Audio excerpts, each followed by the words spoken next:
Well, sometimes, whether you're getting bullied or you're just down, comedy can provide relief. But could poking fun at your partner be the secret to living happily ever after? Yes. A new study found that roasting your partner is one of the strongest indicators of a healthy relationship. So we've seen a lot of brutal comedy roasting out there. Some you wonder, does it take it too far? But talk to me about what roasting inside of a relationship is. I mean, I know there are a lot of roastings that happen formally, but this is sort of the more subtle roasting inside of a relationship. Yeah, it's basically being sarcastic, funny, teasing, those like inside jokes that we have with one another, not to be hurtful. So that would be the line. It's like you tease because you can and you feel safe enough and comfortable enough with your partner to do it. And so you're not coming home saying, oh, did none of the moms talk to you again today, Lisa? I'm just kidding. Yeah. A lot of celebrities do this too. Yeah, they do. I mean, do you want to talk about that? Chrissy? Yeah. Teigen, John Legend, and... They tease themselves. They also have these Comedy Central roasts where they actually have a very official roast event, and they all make fun of one person. And they get down and dirty in these roasts, but what's well, in this is a tweet. Let me read this tweet from Chrissy Teigen, just to give you an idea of how far they'll go. I know he has a beautiful voice, and I know I am so lucky and blah, blah, but John's vocal warm-ups make me want to stab my brain. I love that.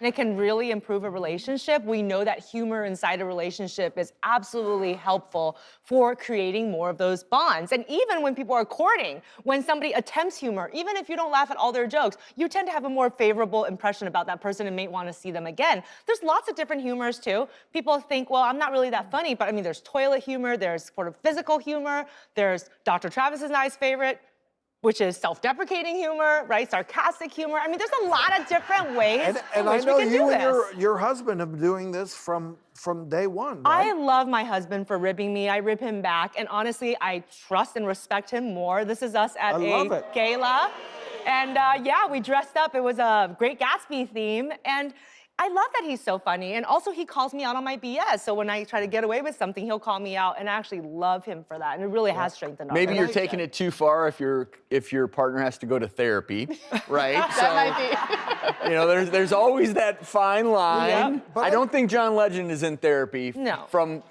Chrissy's tweets, though. No, it's not like verbal abuse where you really say, and then you just walk away and end it like that. And I know I've spent time with you in Paris, and I know that she dishes it out to you, and you banter back and forth. And I know that's one of the big ticket items for you that attracted you to her, that she stands her ground and. Anytime I'm doing something that is slightly absurd, she'll get her phone out. And she'll record it. And of course, my initial response is always, oh, do not. No. Yeah. Do not share that. And sometimes she does. And it's all good. It's all good, because I do the same. Well, I came up with some pictures of my wife and I, me roasting her, and some of them were not suitable for daytime TV, so they missed the cut. But I mean, that's been part of our relationship from the get-go, and I think that's I'm awesome. doing my nails, she's cleaning the pool. That's so funny. cute. That's great. That's just the way it should be.